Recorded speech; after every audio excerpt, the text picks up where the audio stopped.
I'm just scratching the surface. I'm just scratching the surface. Good morning. Good morning.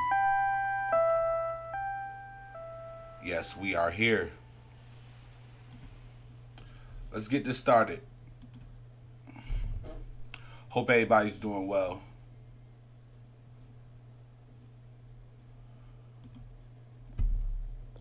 Let's get this started.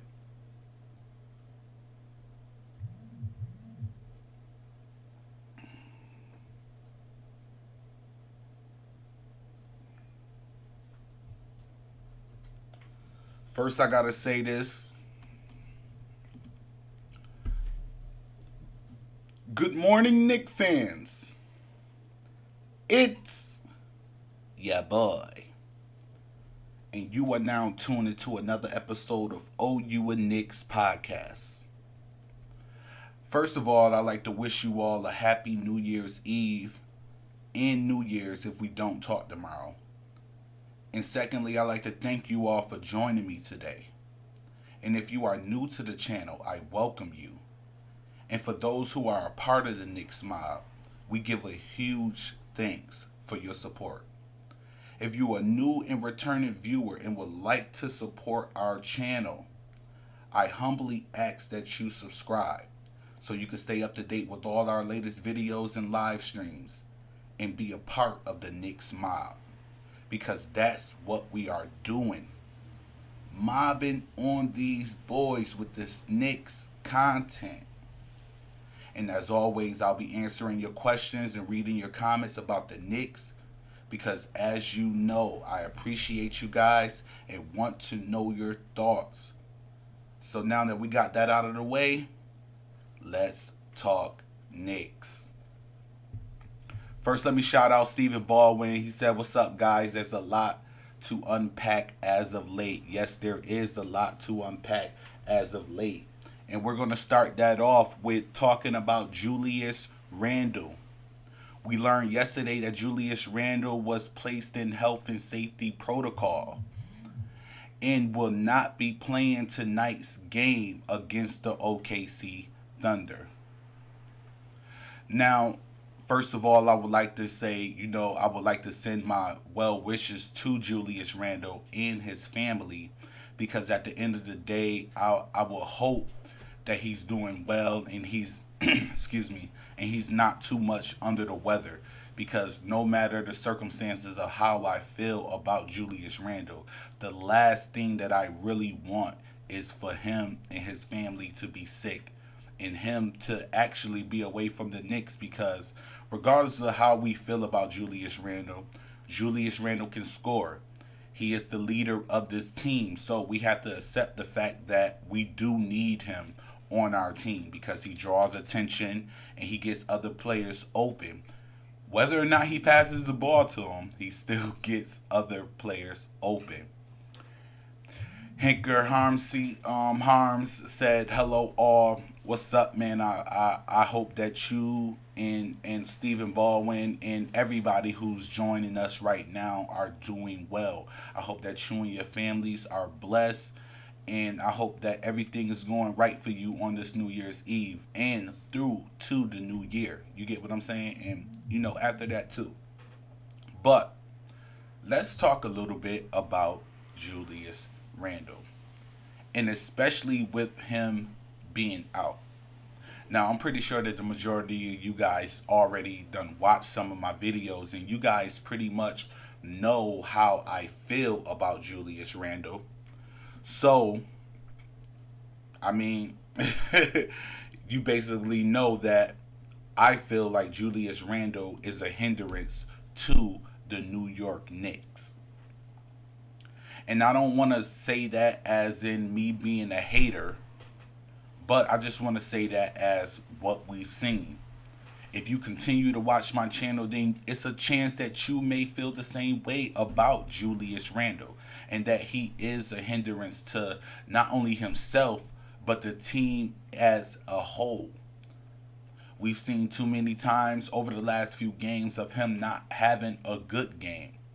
We didn't know what it was about. Some people maybe attributed it to health. saying that he's been hurt the beginning of the season.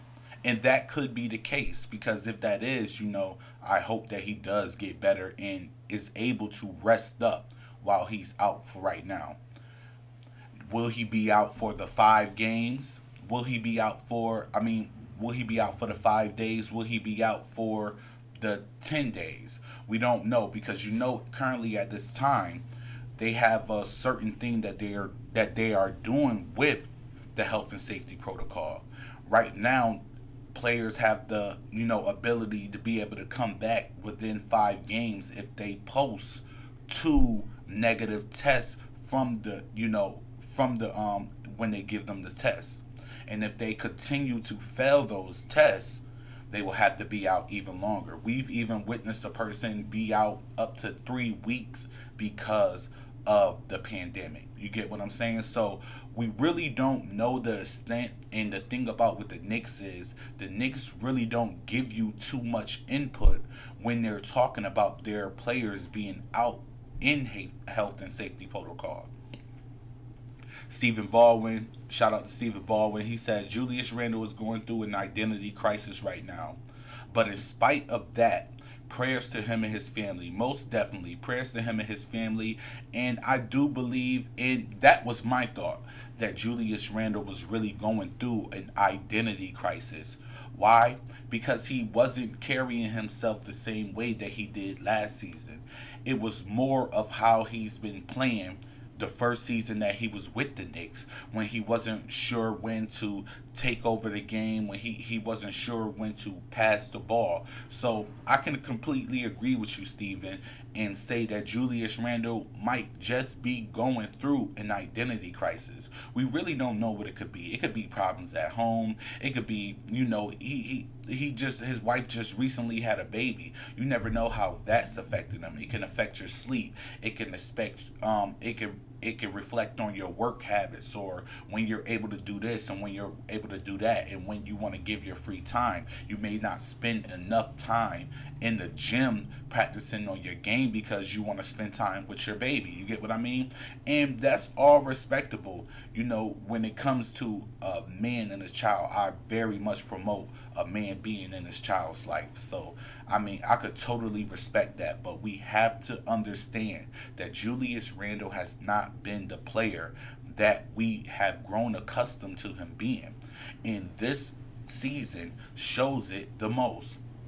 Stephen Baldwin also says that he misses being the alpha male he was last year, and it seems he has a problem processing it. I think maybe he had a little problem with it in the beginning of the season, but I don't think that he had a problem as far as, wanting it just to be his team. I thought that he came in with the mindset of, let me be more helpful than hurtful, then take the shine from Kemba Walker, Evan Fournier, and RJ Barrett to a certain degree. And I believe that the way that he played reflected in his game. He didn't score as much, but he got his same assists and rebounds, but his scoring was down. And then I believe when the fans, and even I could say myself, and the media in the games that we started losing, I believe that Julius Randle wanted to take it upon himself. And that's when we begin to see the old Julius Randle, the bully ball, to not knowing when to pass the ball, to be able to get other players open. You get what I mean? So I believe that it was a culmination of all of those things that really played into part the season that Julius Randle was having. Because we have to admit, even though he's a part of the Knicks, we have to admit this year Julius Randle has not played at an all-star potential. He has not played like the leader on the New York Knicks. And I don't want to say a blessing in disguise of him getting sick, but a cause that may come into effect of him being sick is the team recognizing that they are most likely better off without Julius Randle. And I'm not, and I just want to get this because I've seen a lot of YouTubers saying, "Oh, you wrong for saying that you want Julius Randle to be sick." No, I'm not happy that Julius Randle was sick. I said in the beginning of this podcast that I rather Julius Randle be on the team, but I also rather Julius Randle to play within the offense of the team. And that means which is what benefits the team and what helps the team. Shout out to Hinker. He said, laugh out loud. Haha, you just know his wife makes him get up in the middle of the night. Nah, she better not be making him get up in the middle of the night to take care of a baby when you know that he has basketball on his plate. That'd be wrong on her part. You get what I'm saying? Now, if he offers it, as a father would do sometimes, then that's okay. But if you're forcing somebody, to take on a task when they're supposed to be getting their rest and recovering from games and workouts and had to be up early to go to practice and whatnot, then that'll be wrong on her part. So I kind of doubt that she's doing that.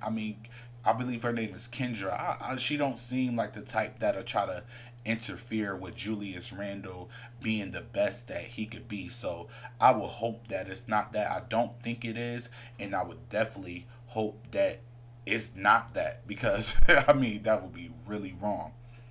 Now, as we currently move past the Julius Randle being out for the health and safety protocol, what does that mean for the New York Knicks? Do that means that the offense is going to be ran more without a favorable player handling the ball the most of the time? Will we see Kemba Walker hold the ball the majority of the time and become the facilitator for every play that's ran? Will the plays that were called for Julius Randle be put on Kemba Walker's shoulder? Or can the team as a whole hold that mantle and be able to get it done for the New York Knicks while Julius Randle is out? Because at the end of the day, we have to realize Julius Randle does command attention when he's playing. So, will the other players be able to step up? Will Obi Toppin be inserted into the starting lineup in place of Julius Randle? Will the Knicks be a better team? Will the Knicks be a worse team? Will the Knicks carry on the way that they have recently been playing, despite them having players missing and despite other teams having players missing? What is the answer to that question? And I want you guys to get into the comment section and I want you to let me know your thoughts about that. Do you think that the New York Knicks can either play better with Julius Randle gone, play worse with Julius Randle is gone, or become a mediocre team to where they're basically 500 while he's going to be missing these games?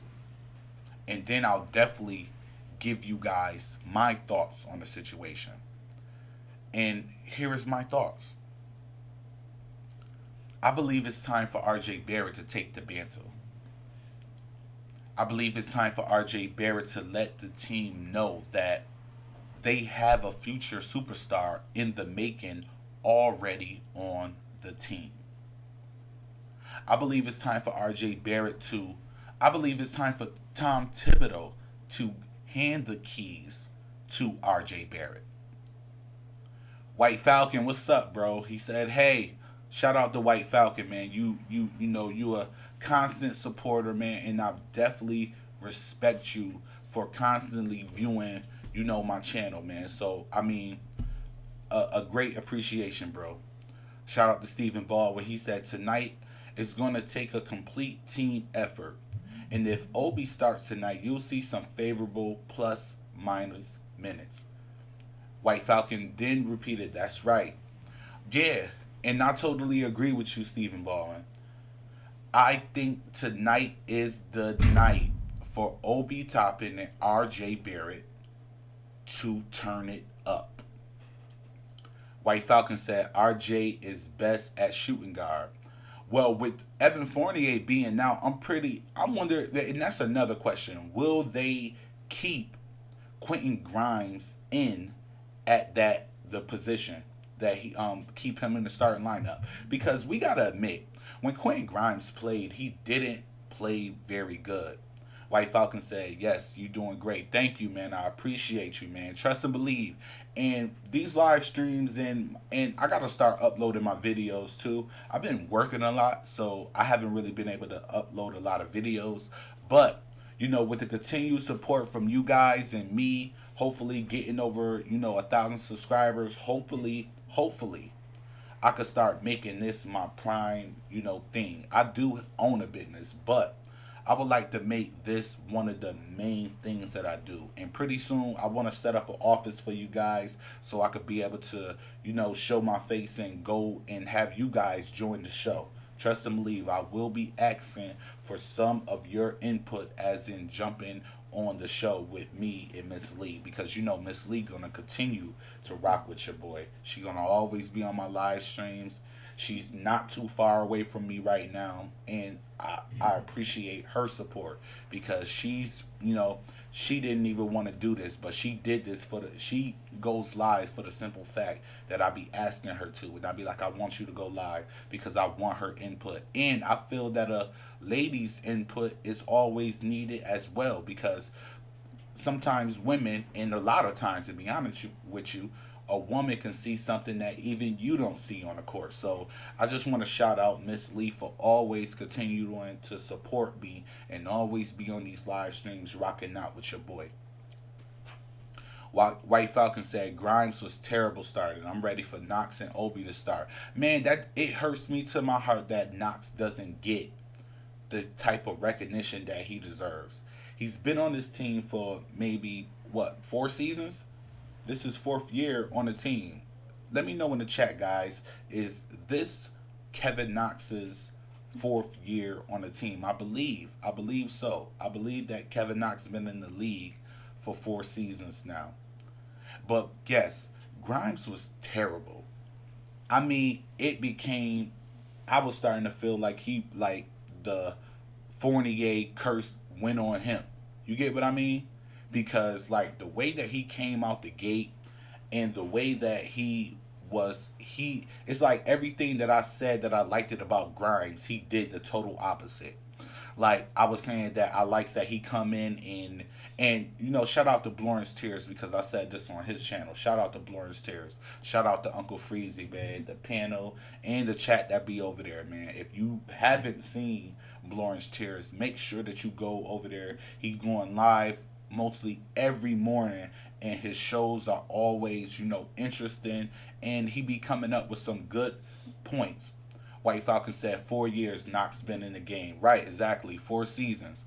So, and I'm kind of hurt that he doesn't get the type of recognition that he deserves, because if I was Tom Thibodeau, when I seen the way that he was playing, that the way that Grimes was playing when he first came, when he started for us last game, it was terrible.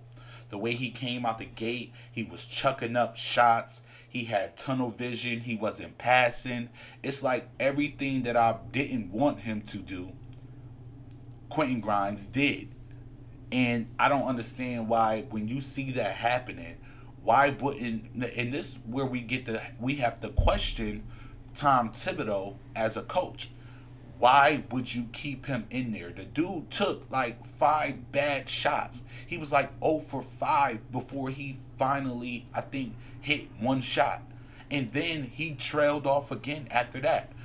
Why in the world, as a coach, would you keep him in? I'm not saying strip him and keep him out the rest of the game, but you have other players who can fill that position. You could have slotted RJ Barrett in at the shooting guard, put Kevin Knox at the 3, and you never know what you would have came out the game with.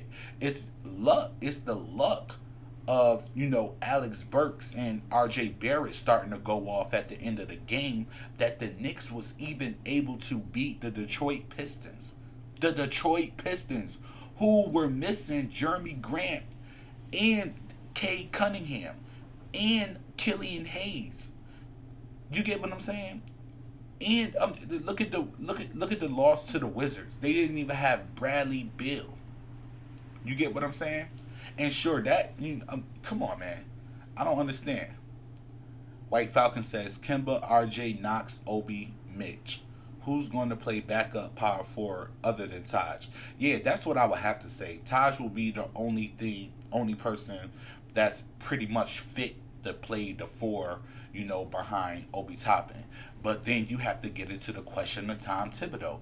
Will Tom Thibodeau insert Taj Gibson over Obi Toppin? I don't think that he should. Shout out to Miss Lee. She said they were feeding him the ball a lot that game. Who do you reference? Who you talk about? Grimes? Yeah. Because if you talking about Grimes, then yeah, they were. They were definitely feeding Grimes the ball. And he was missing. And it was not working. It was not working. He kept chucking up shots, and the shots was getting so repetitive that it was just a total ugly performance from Grimes. And no, I'm not going to hold that against him saying that he should never, everybody can have a bad game. But what I'm trying to say is it comes to the thoughts of the coach himself. Why would you keep Grimes in there if he's not producing? Why wouldn't you give Kevin Knox that opportunity to come in and produce and maybe give you a better game than Grimes is giving you? White Falcon says Burks might start. I think he'd rather have Burks come off the bench. I would rather have Burks come off the bench because we have to admit the last few games that Burks was starting, the Knicks wasn't as effective as they should have been. White Falcon said because Knox can play backup power forward. What, to Obi? Yeah. I mean, but that that's only if you insert Quentin Grimes in at the shooting guard position. You get what I'm saying? Shout out to Hinker. He said, "Are we better at home or on the road so far this season?"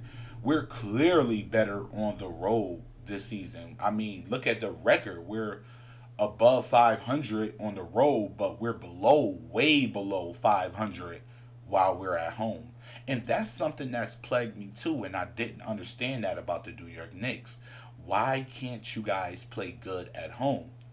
And I've seen a lot of people talking about, oh, it's because, they only played good last season because there wasn't no fans in there. But if you can remember, the fans started to come in there. And the Knicks were still playing good. You remember when the Knicks went on that, I believe it was a 9-game win streak. It was a 9 or 10 game win streak. You remember the Knicks had fans. That's when they was just starting to let fans really back into the building, the vaccinated ones, and of that nature.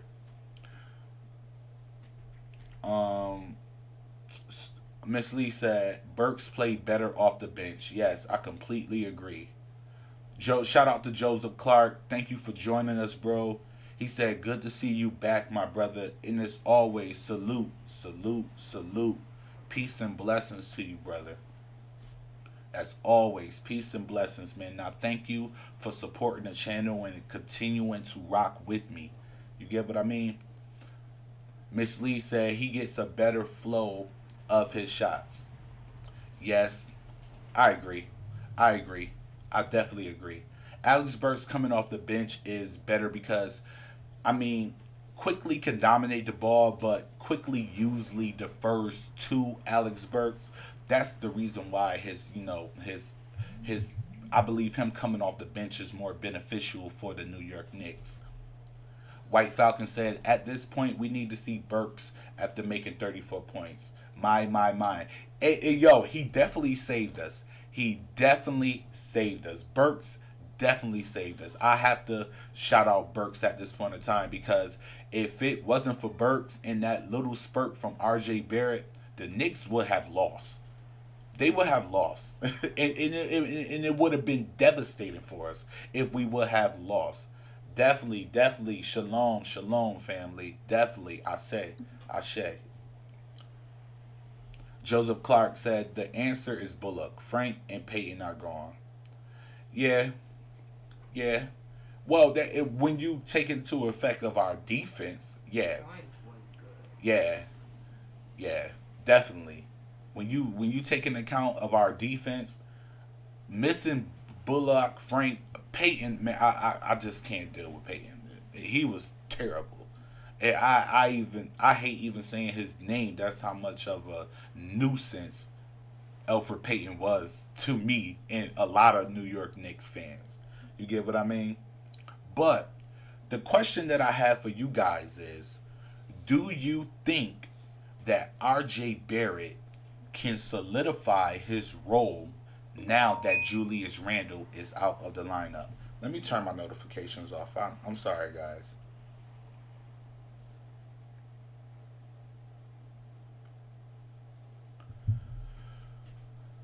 Miss Lee said Frank was good on defense. Heck yeah, Frank was a beast. And I think that that last play where in the playoffs last season when Trey Young got that little, got that little go ahead and he beat Frank. I believe that was like a fluke. I believe that was a fluke. And I believe that Frank was misjudged because of that. Joseph Clark said they played defense, bro. They did. I won't deny it. They definitely did play defense. But Joseph Clark, let's be honest, man. We not gonna sit up and act like we didn't see Elfrid Payton and Bullock get beat. I've seen a few times. If Elfrid Payton was, listen, I'm gonna tell you like this.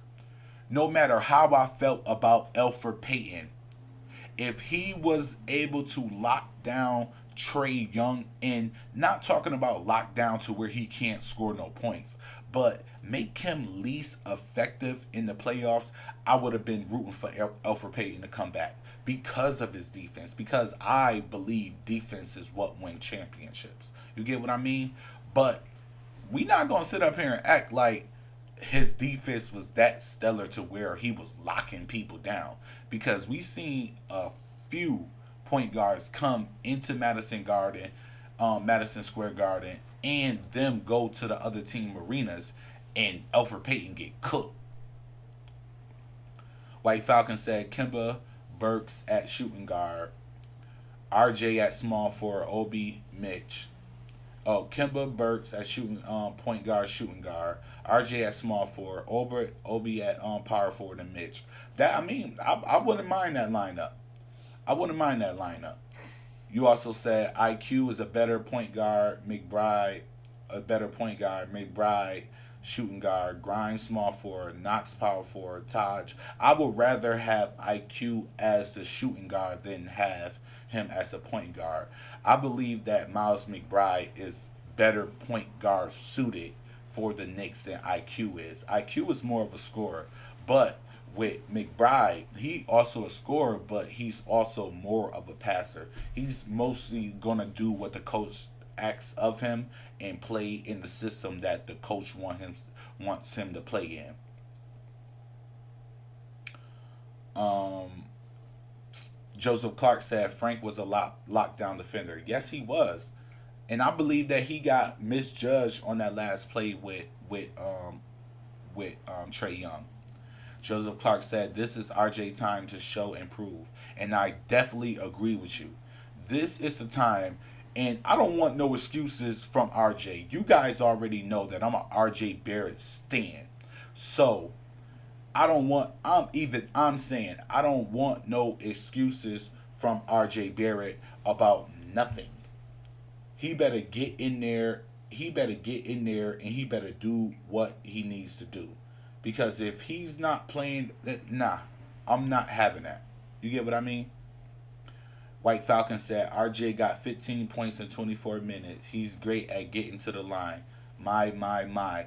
Yes. And that's something that I definitely love about RJ. It seems like out of everybody, RJ Barrett and Kemba Walker are more attackers at the rim. And that bodes well for the Knicks when you got people who can attack the rim. And not only that, they can both get the ball out to open shooters. That's why I believe that, despite me not, shout out to Julius Randle, man, and more blessings to him. I feel that the New York Knicks at this point in time can show that they are a more cohesive team than what people give them the credit for, because you won't have any stop gaps with the ball with Julius Randle. I believe that the Knicks are going to get more assists. I believe that they are going to be a more efficient scoring team. I believe that they're going to be a more better, possibly even a better defensive team. I mean, well, maybe not that much with the defense because we're not going to act like Randall can't defend.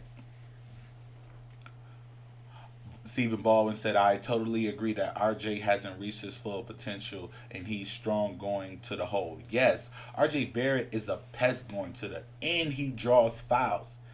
Lately, we have to admit, RJ Barrett has been dominant when he goes into the paint and draws fouls. He needs to work on his finishing a little bit. You get what I'm saying? But as far as him going to the line and I'm going to the paint and drawing fouls, he's, in my opinion, the best person to do it on our teams outside of Derrick Rose and Kemba Walker. White Falcon said Elford and Bullock was great for Randall. Yeah, they was, yeah, exactly. That's I totally agree. They boosted his game because I seen so many days, and I wanted to say this. I was going to jump on Lawrence Tears White Falcon when we was all on there, but I had to leave, man, because I was like, they was talking about tanking too much, and we gonna get at that at shout out to Lawrence Tears. We gonna get on that at the end of the show too because I'm totally against all of these fans talking about the New York Knicks need to tank. The New York Knicks were not assembled to tank. This team was not assembled to tank. Miss Lee said Peyton is like Westbrook who can't make shots. I promise you. Splitting image. And I believe even Westbrook better than Peyton. Peyton just used to go up and just throw up anything. Peyton just didn't care. Joseph Clark said, true, but Peyton is tougher than Evan. I agree. As far as when it comes to defense, I do agree that Elfrid Payton is a more tougher defender than Evan Fournier. I believe that he's a tougher player altogether than Evan Fournier because Evan Fournier be looking lost in the sauce. He be looking like he don't know what's going on the court sometimes. And I hate that he's out, and I wish him well too. But I believe this was the time for Quentin Grimes and out Alex Burks to really solidify themselves to be able to take Evan Fournier off of that starting lineup. White Falcon said, "You see, IQ knows the team. IQ brings that. Yeah, I won't deny that. IQ does know the team, but I truly believe that McBride is a better point guard altogether than IQ." Miss Lee said, "I hope RJ uses this time to have more confidence in his game with Randle gone and let them know that he is the team." And I completely agree with you. This is the reason why I even started this live stream, because I wanted to get you guys input. Do you think it's time for RJ to and this, let's be honest, this does not work without the benefit of Tibbs. If Tibbs is not going to relinquish it to RJ, then it's not going to be relinquished to RJ. But if Tibbs can hand RJ Barrett the keys while Julius Randle is out, I think that it will flourish in his game, and I believe the team will be better for it. So thank you for that comment. Yes, he has to have more confidence in his game and take on the mantle that, yes, I'm about to win this. Joseph Clark said, RJ reminds me of a slight more athletic Paul Pierce. I promise you. Hey, White Falcon, I know he loved when you said that. I know White Falcon loved when you said that. RJ reminds you of Paul. I'm thinking about Paul George. White Falcon he stays with that Paul George. But Paul Pierce, yeah, I can see that. I think he's smaller than Paul Pierce, and Paul Pierce's shot was better than RJ Barrett. Barrett needs to get up his shot more. He definitely needs to get in that gym and start shooting more because his shot has been completely off. And if you could remember when he had that little stretch earlier this season, his shot was lights out. And last season, his shots was lights out. You feared him when he was shooting from that corner three. White Falcon said McBride is like Patrick Beverly, a point guard but is playing shooting guard. IQ is so versatile and has courage. He sacrifices for other players. I can't agree with you there, buddy, because I've seen a lot of times where IQ it be people open and IQ would not feed them the ball. IQ can have tunnel vision at sometimes, and I think that he take a few head scratching plays at sometimes because sometimes our um Emmanuel quickly just shoots, and you be like, why are you shooting that shot? That's not a shot that you should be taking right now, especially at the point in the games that we be in. We're not gonna sit up here and act like the New York Knicks just be blowing everybody out. So every shot that the New York Knicks take has to be good shots. Even Tom Thibodeau has alluded to this. As long as you taking good shots, take good shots, and I see a lot of the shots that IQ take be bad. You get what I mean? Joseph Clark said, with the changes to lottery, tanking is silly. It's totally silly. I don't know why these people. I don't. And again, shout out to Blorence Tears, but I be feeling like a lot of them just tankathon people, man. Like, man, go to CK with them because I remember CK used to be on that too, and I used to be getting on CK. I used to be bombing him. And shout out to Knicks Fan TV too. You get what I mean? I see CK over there doing a hell of a job. He's doing awesome things with Knicks contents, and I wish nothing but the best to CK and the Knicks Fan TV, the Knicks Nation. You get, because we all in this together. But shout out to CK because CK is doing big things. I mean, not CK. Well, CK too. I mean, but CP the franchise. Shout out to CP because CP is doing his thing, and I have to, applaud him for that because he doing big things with Knicks Fan TV. Shout out to Knicks Fan TV. White Falcon said Peyton was perfect for this team. He could have grown here. Never. I know you joking with that. Never, never, never. But shout out to Steve Baldwin. He said, I used to call RJ Crash Barrett because of how he would crash to the basket. He's gotten better at finishing, though. Yeah, he has gotten better at finishing, and he's also got better at drawing fouls. That's what I really love about RJ Barrett. It seems like they addicted to fouling him, and he's improved his free throw shooting, so I don't mind him, crashing, like you said, crashing the paint and getting those fouls. White Falcon said trade Fournier and Randall for PG-13. Oh, he back at it again. Shout out to White Falcon, man. Give them picks because they need them. What is the Clippers' record right now? What is the Clippers' record right now? I wonder what their record is. Let me look that up. White Falcon, do you know their record? Do you know the Clippers' record?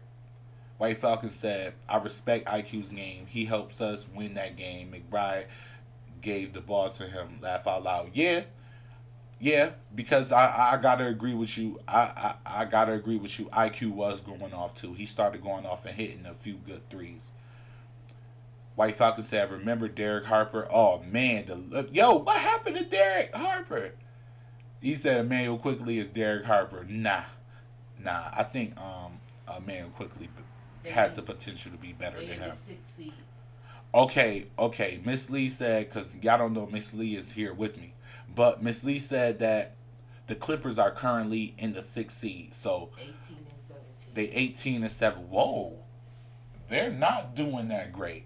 White Falcon, but I doubt if they give up.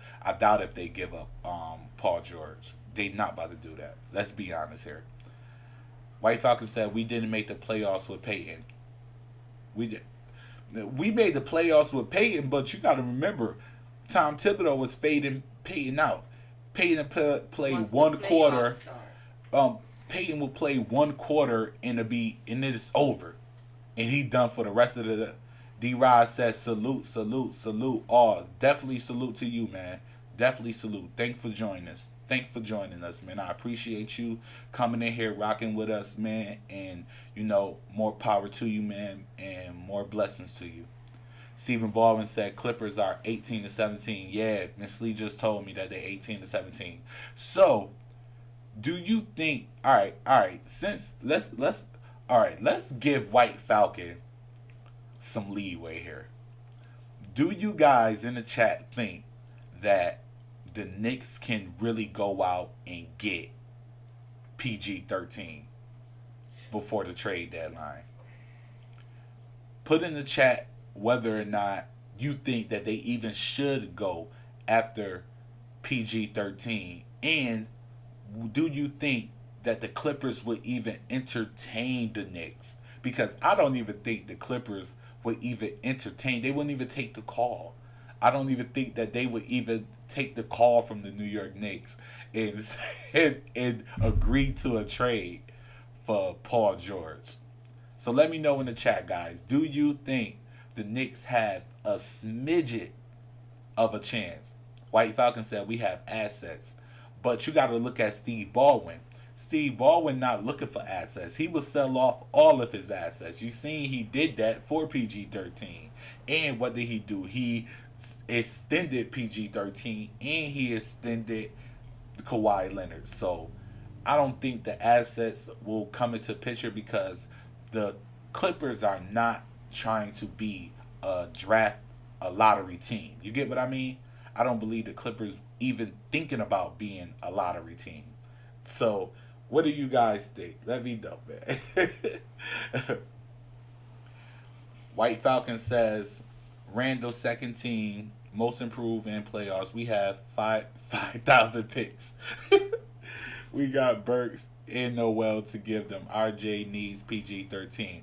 Man, PG 13 to come over here and run through the East, in my opinion, because he's that good of a player right now, and he's really showing that he's that good of a player. So I mean, most definitely. White Falcon also said Randall was healthy, right? PG PG 14 13 and Kawhi got hurt. PG 13 Paul George hurt? Are you saying that Paul George is hurt? And Randall not healthy. He in health and safety protocol. And to be honest with you, we can't be sure that Randall hasn't dealt with an injury all season from the way that he's played. We have to acknowledge that Randall is not the same player that he was last season.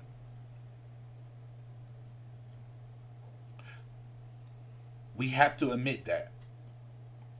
D-Rise, black coffee, no sugar with clove and bay leaf. No. Oh, PG 13 hurt. Wow, I did not know that. I gotta cover more. I gotta start looking up more teams than the Knicks. Y'all gotta understand, man. I'm a biased fan.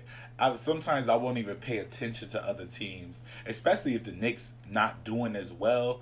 I will put all my focus towards the New York Knicks and won't even think about other teams. Occasionally, I'll watch another game, or like if the Lakers play, or like if Golden State play or something like that. But otherwise, man, it's Knicks for life. Knicks 24/7, man. That's what I be on, man. Knicks 24/7. White Falcon said, "Oh, Randall is injury free, and the Clippers need picks." Randall is relatively, healthy. You remember he had that bad break in his first season when he broke his leg. That was pretty much the most Randall was really hurt. I think he had a couple of nicks and bruises after that, but he wasn't out for no more than like a game or so. Now I think this is the longest streak that Randall will probably miss since his leg injury. So I mean, I agree with you. I agree with you on that. So I mean, and coming back to Randall and him not being here, how do you guys feel about our chances tonight against the OKC Thunder? I believe that's who we play. Yeah, I'm pretty sure that's who we play. We play the Thunder tonight. Do you guys think that the Knicks have a chance to beat the OKC Thunder tonight when we play them? And I'll give you my thoughts, and I'll read off you guys' thoughts as well. I do think that the Knicks can beat them without Julius Randle. I think the Knicks can win their next 5 games without Julius Randle. Call me whatever you want. White Falcon said, "Who's PG-13 point guard?" Um, Reggie Jackson, I believe. White Falcon said tonight will be exciting, win or loss. Yeah, it definitely would be exciting because it's a New Year's Eve game, and that's always going to be electrifying. Especially, no, it's not in the Garden. I believe they're playing in OKC. Miss Lee said, even if Randall was here, this is a game they could win. Yeah, I definitely agree with that.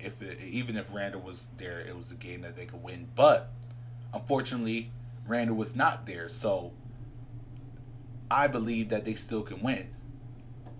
And I just don't want you guys to even just think about this game right here. I want you to think about the next 5 games. Do you think the Knicks have what it takes? Right, Jackson, right? But nah, let's be honest. Jackson been going off. Jackson hasn't been playing. I'm not going to say he's all-star level, but he's not. He hasn't been playing that bad this season.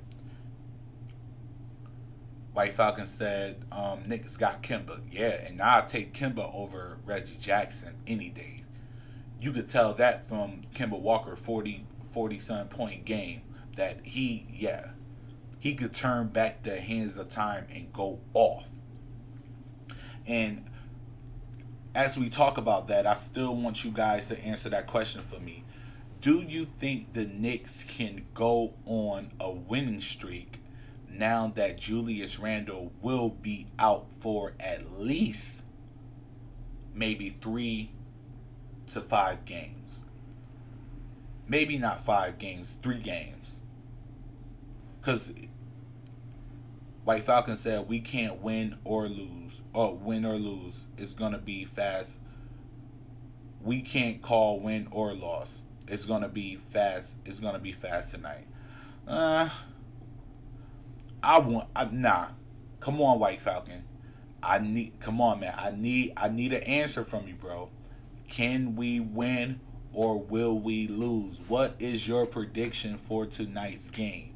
And not only that, what is your prediction for the future? Let's say 5 games. Do you think that the Knicks can pull out consecutive? We already on the 3-game winning streak. Can the Knicks make this a good win streak? I think that they can.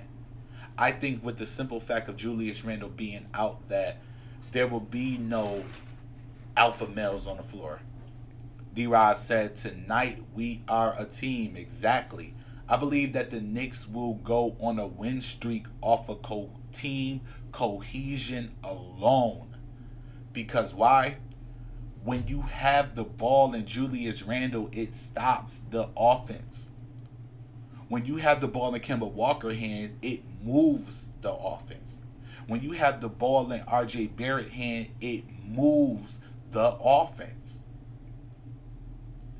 We playing OKC, White Falcon. What I said, babe. You get what I mean? A lot more ball movement. Yeah, it's the ball movement. It can be tremendous tonight if the Knicks play the way that they play when they don't have Julius Randle on the court. If there is no ulterior motives and no one player trying to take over, we know that's not going to be R.J. Barrett. R.J. Barrett's never been a selfish player. He passes whenever he gets the chance to because he'd rather get an assist than take a bad shot. We are very aware of that with R.J. Barrett.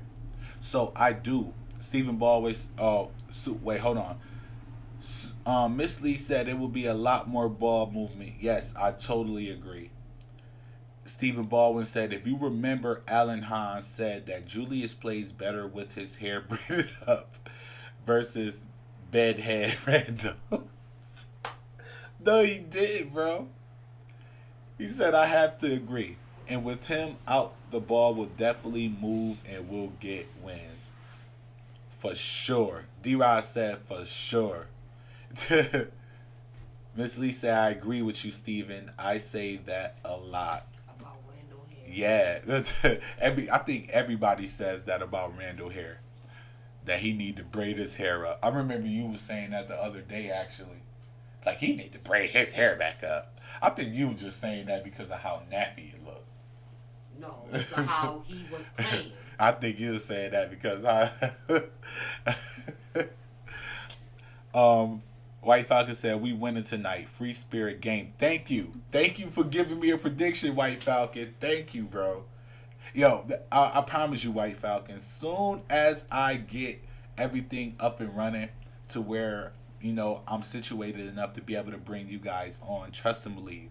You are one of the first people that I'm going to ask to join the show. I hope that you consider it, and I hope that you agree to it. But trust and believe, man. I'm gonna be asking you to join one of my shows, man. Because White Falcon, I want to hear all of your PG-13 points. I want to hear all of your PG-13 points. I want to hear you bash. I want to hear you beat beat PG-13 into people's minds. I want you to be able to convince everybody that we should do whatever it takes to get PG-13, because PG-13 is a beast. We have to admit that PG-13 is a monster. You get what I mean? PG-13 is an animal when it comes to basketball.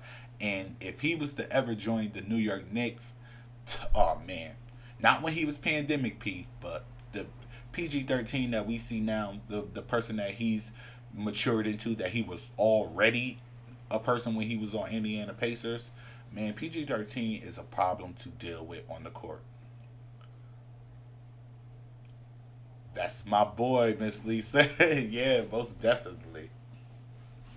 And I'm not gonna hold you guys too long. I just want to talk about one more thing that we kind of alluded to earlier in the show, and I want to talk about everybody wanting the Knicks to tank, and I want to get something through people's head about this whole tankathon thing that people love to bandwagon anytime the Knicks are not doing as good as we want them to do.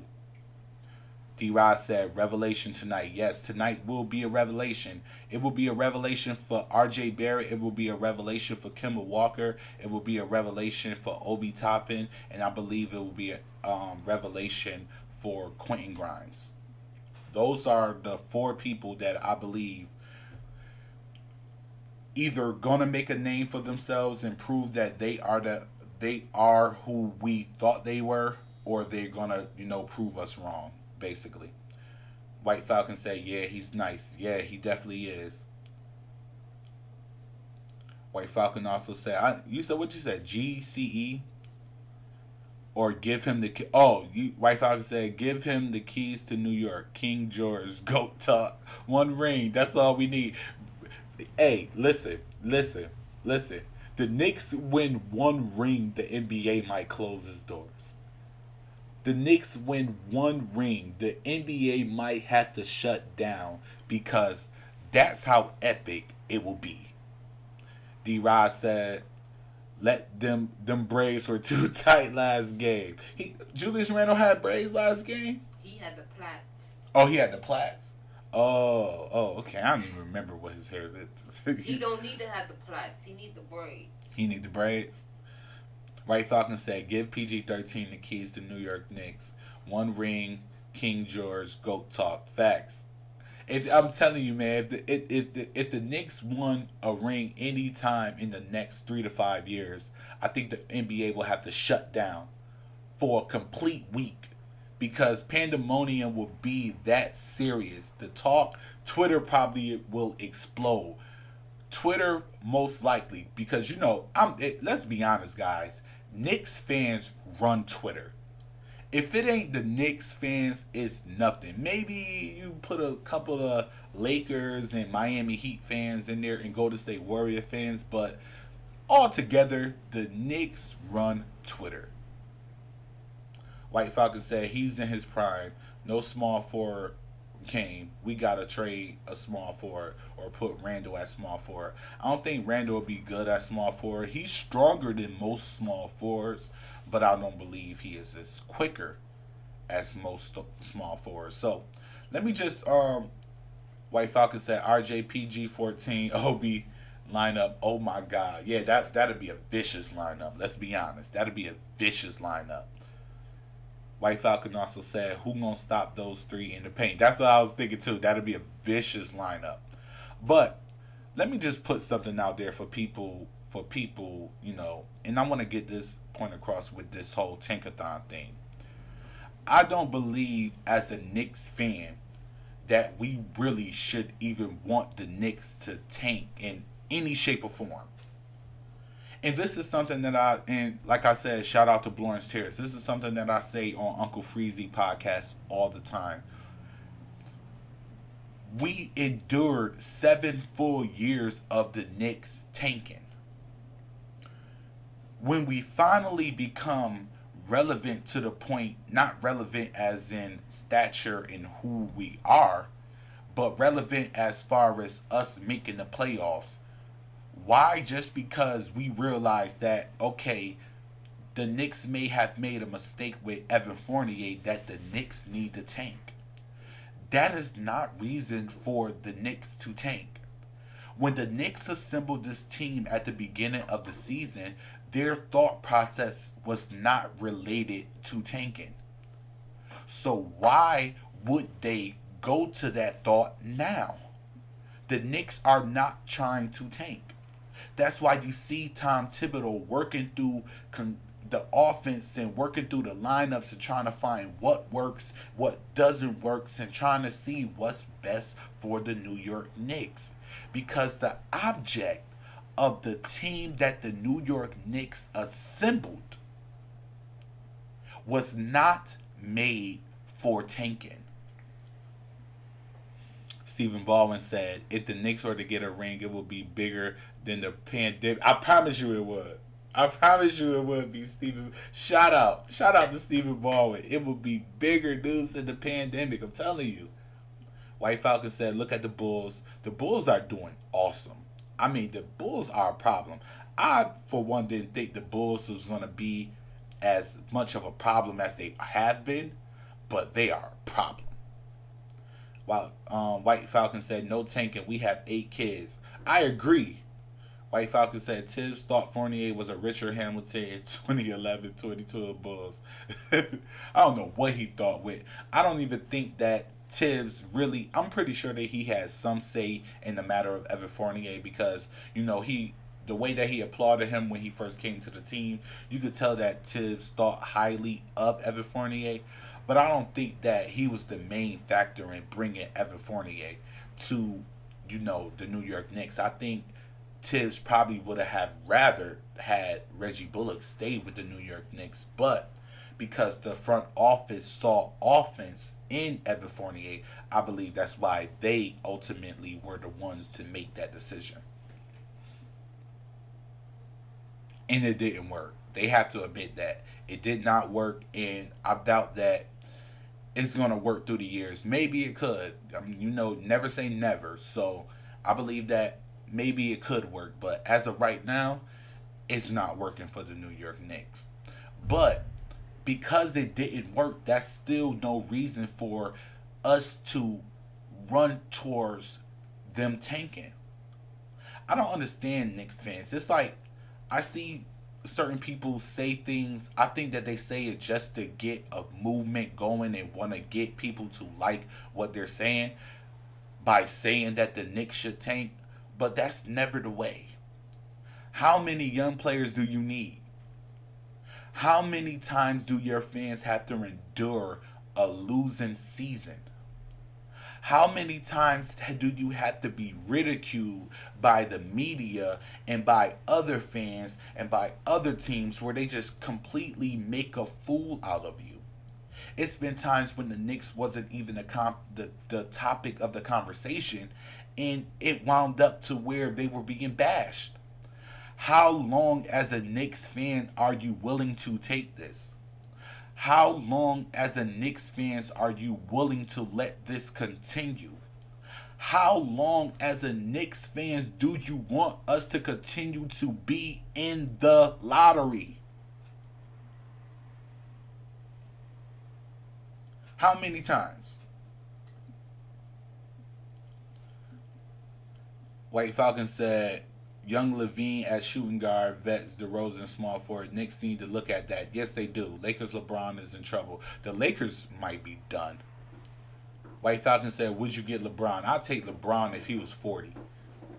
White Falcon said LeBron will have an army of kids behind him. Yes, he would. And LeBron is able to lead his teams, in the right direction, especially when it comes to young players. If LeBron took his head out of his butt, you get what I'm saying, and took off his crown and placed it on a young kid head and taught him the right way. Look how Luka Doncic, who clearly has modeled his game after LeBron, came in and took the lead by storm. One ring in New York from LeBron, GOAT talk. LeBron already getting GOAT talk, so I don't think that would solidify him anymore. I think it'll solidify him more into New York Knicks fan eyes, but as far as anything else, nah. White Falcon said 2 in Miami, 1 in Cavs, 1 in LA, 1 in New York. 1 New York ring is 2 rings. My LeBron. Yes, it definitely would be. 1 ring with LeBron would be like 2 rings with the Knicks. But, guys, we've been rocking for an hour and 4 minutes, and I'm not going to hold you guys. But first, before I do leave, I would love to thank you guys for joining me. I love that you guys always rock out with your boy, and I love that you guys continuously give your thoughts in the chat and let me know your thoughts, whether or not you agree with me or not. At the end of the day, we are a Knicks family, and we have to build off of each other and off of what each other thinks. One person can't always be right. And at the end of the day, we all have the common thought of betterment for the team. Whether you think that they should tank, whether you think they should go to the playoffs, whether you think they should trade, no matter what you think, at the end of the day, you're making your assumption for the betterment of the team. So I don't want nobody to get it construed thinking that, oh, I'm trying to bash people who say that the Knicks need to tank. I'm just saying that I totally disagree with you. I don't believe the Knicks need to tank. I believe the Knicks need to be a competitive team. That's whether or not they play the veterans. That's whether or not that they play the young players. It doesn't matter to me. I believe that the Knicks should always give their all, because at the end of the day, I don't want to continue to see my team miss the playoffs. I would love to see my team make the playoffs every year.